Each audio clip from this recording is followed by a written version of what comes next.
Information-fueled. Opinion-driven.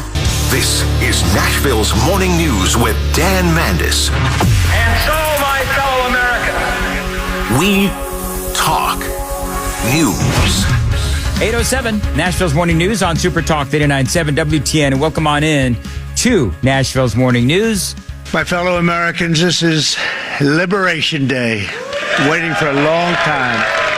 That is, of course, President Donald Trump announcing his tariffs yesterday after the market closed. DJ Anotni is with us. He, of course, writes for the Heritage Foundation, makes appearances on Fox News. EJ, the market right now, the futures is down like 1,200 points. It's looking really ugly. And earlier I was explaining to folks, and you're one of the ones that, sort of helped me sort this out a while ago. There's a lot of ingredients that Donald Trump is using to try to fix our economy. I mean, look, we're trillions of dollars in debt and so forth. And so he needed to do something. So talk a little bit about how the tariffs is just one part of what Donald Trump is trying to do to improve our economy in the long run. Well, thanks for having me. I would say that the tariffs are the stick in the carrot and stick approach here. So it's essentially a way of telling people, look, if you're going to make things overseas and bring them here to the United States, if you're not going to employ Americans, if you're not going to build here, then you pay a penalty for that. So there's a disincentive. But there's also an incentive to build stuff here, and that's tax reform, that's regulatory reform. Now, the regulatory reform is already underway. It's going to take a while for it to get done, but it is at least underway. I think the big problem here, and maybe this is the reason why markets are swooning, is that the congressional Republicans just aren't making any progress, it seems, on providing tax relief. And if they actually get that across the finish line, it blows the tariffs out of the water. What I mean is that in terms of tax relief, you're talking about somewhere about $4.5 trillion, that ballpark. All right. Conversely, in a worst case scenario, these tariffs are likely to produce about $450 billion in higher costs here at home. So it's literally 10 to 1. In other words, the cost savings for American people in terms of tax reform is 10 times the cost increases they might get from tariffs. And you're talking about extending the Trump tax cuts and the deregulation. That was a big part of Donald Trump's first administration, was all of that deregulation as well.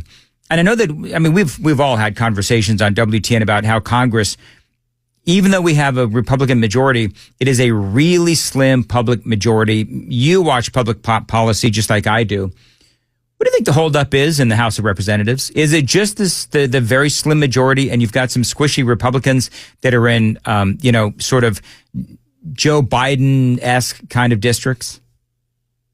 That's part of the problem. Actually, it honestly seems like it's not even so much some of the squishy Republicans, as we might call them, the rhinos, but some of the people who have been real hardliners who are frankly now getting cartoonish on completely unrelated issues.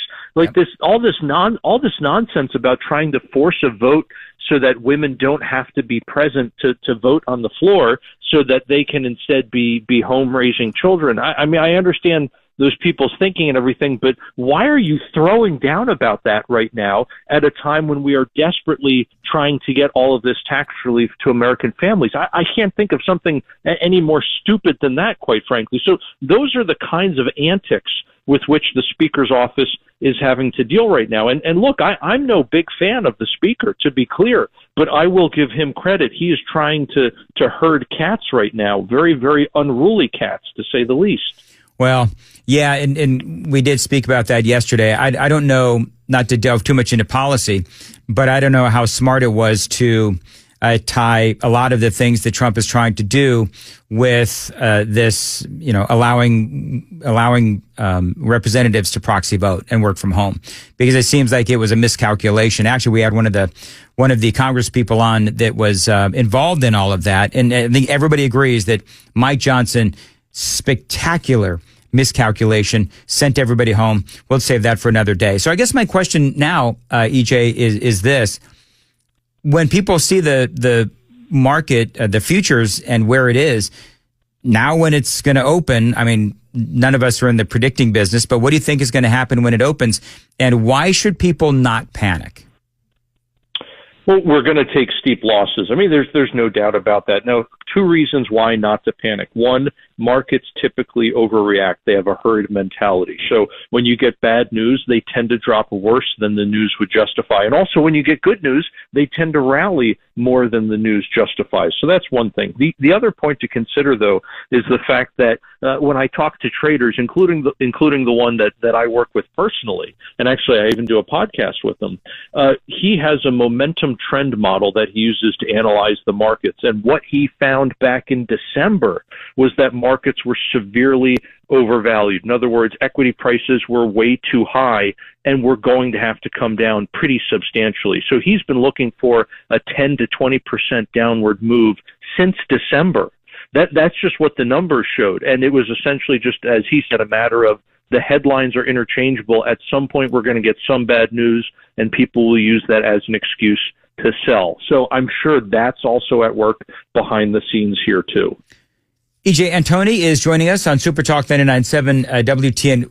The president has seen, it seems to me, obviously some success with these tariffs already. I mean, earlier before you joined us, there's example after example after example of countries and companies moving here. I mean, Apple, $500 billion investment plan over 4 years. And a lot of them are doing it to avoid those tariffs. So I'm going to ask you coming up after the traffic, EJ, is that proof that Donald Trump is on the right track, that he is already seeing progress with companies moving here to avoid the tariffs and opening up, jobs and manufacturing plants and so forth? Going to ask you that after we check the roadways on WTN. Nashville's Morning News on Super Talk 99.7 WTN. Rain all day and for the next several days as well. EJ Antoni is joining us on WTN. So is it, EJ, is it safe to say that the president is on the right track because as he has sort of dipped his toe into these tariffs, we're seeing some success. Companies and countries are moving here, bringing jobs here, billions of dollars in investments to avoid those tariffs? Yeah, I think he is largely on the right track. There's a few things we have to note there, but you're right. He is largely, absolutely on the right track. He has secured, I mean, this is an eye-watering number, but he has managed to secure about $5 trillion in investment. That is absolutely staggering. He's been in office just a few months, and he's managed to pull that off. So that's incredible. Kudos to the president. I love that. In terms of some things we got to tweak, though, look, these were supposed to be reciprocal tariffs. These were supposed to be based on what other countries were doing to us. And it turns out as we start digging through the numbers, that's not actually what's going on here, unfortunately. And you can tell that by, nations like Israel, for example. And look, this is nothing to do with all the politics surrounding Israel, but simply the fact that they said, look, we're dropping all our trade barriers. And then we turn around and slap them with a 17% tariff. I don't understand that. Also, you have certain nations that do not cheat in international trade, and yet we're slapping tariffs on them that are larger than the tariffs we just put on China, who is the biggest cheater of all when it comes to international trade. So it seems like the rates that the White House imposed yesterday don't really match up with how these different nations are acting in terms of their tariff and non-tariff barriers. Remember, the president told us that he was going to do to other countries whatever they do to us. And for some reason, that doesn't seem to be what's really going on with these numbers. So I would really encourage the White House here to reevaluate the different tariff rates that they have placed. We should have much steeper tariff rates on China and Iran, for example, and lower rates on those countries like the Falkland Islands, who they don't cheat at all when it comes to international trade. They have a very level playing field, and yet we have one of our highest rates on them. And the Falkland Islands? Yes, exactly. This is what I mean. You start going through these numbers, and a lot of people are left scratching their heads. It turns out that what the White House did was they simply imposed tariffs based on the size of the goods deficit that we have with these countries, not based on whether these countries are abusing international trade by throwing up all kinds of trade barriers, whether those are tariffs or quotas or currency manipulation, et cetera. So if we actually did that, we should have the highest rates on countries like China, again, who are abusers of the international trade system. We should not be putting these punitively high rates on our friends and allies.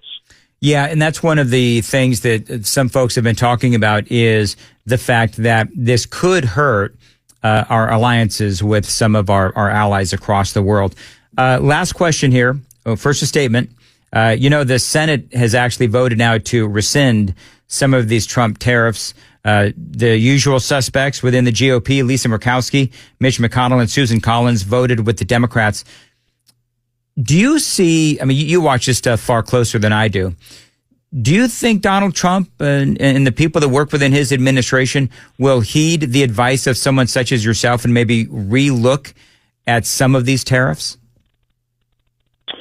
I certainly hope they do, because it is specifically these kinds of missteps by different advisors within the administration that give credence to the complaints of those senators, right? It is these kinds of unforced errors, frankly, that are going to lead to Congress stepping in and taking away this authority from the president. And look, that's not what I want to happen. I am not some kind of free trade dogmatist where I say no tariffs never, and at any time they never have a place. That's not me. I am perfectly okay with things like reciprocal tariffs. But that's what I want, reciprocal tariffs. I don't want this kind of shotgun approach, this haphazard nonsense that's going to penalize friends and allies while effectively subsidizing China. All right, DJ, one last question for you, and I appreciate your indulgence on these questions. But for the regular person driving along I-65 or 24, what is going to be the impact to that person? A lot of folks perhaps listening don't even know what a tariff is, have no idea what we're talking about. What will the impact be on the average Tennessean? Well, these tariffs are essentially a tax that we're putting in place on international trade. And a lot of people have said these are just all going to have to get paid by the consumer. So if we tariff Chinese goods, then when those Chinese goods are sold in the United States, they're going to get sold for a higher price. So the American consumer really pays this tax. Yeah, that's really not entirely true. A lot of the tax ends up getting paid by the Chinese producer, who ends up having to simply eat the cost of the tariff. If they try to pass on the full cost to the consumer, then all of a sudden the Chinese products aren't cheaper anymore. And so people would stop buying them. So it's not like all of this is going to be paid by the American consumer. Some will, sure, but not all of it. The hope is that although you may see slightly higher prices in the short run, in the long run, more factories will move here to the United States, more Americans will be employed, more stuff is going to be made here, and that's very good for our industrial base, it's good for our economy, and in the long run, it leads to lower prices. All right, DJ, tell us about your podcast real quick. You mentioned a podcast. Can I listen to it? Oh, absolutely. Yeah, the name of the podcast is Policy and Profits, and it's myself and Anthony Esposito, and we cover both sides of that financial equation. We cover the policy side, how that's affecting your money, and we obviously delve into the profits, how you can make more money. And it's available wherever podcasts are downloaded? You got it. Apple, Spotify, whole nine yards. All right, DJ. Always great to have you on. Have a great rest of day, and we appreciate you coming on. Super Talk 99.7 WTN 821. Joan Jones is in the WTN newsroom. Joan. Yeah, got a close call for a Fairview couple during last night's storms.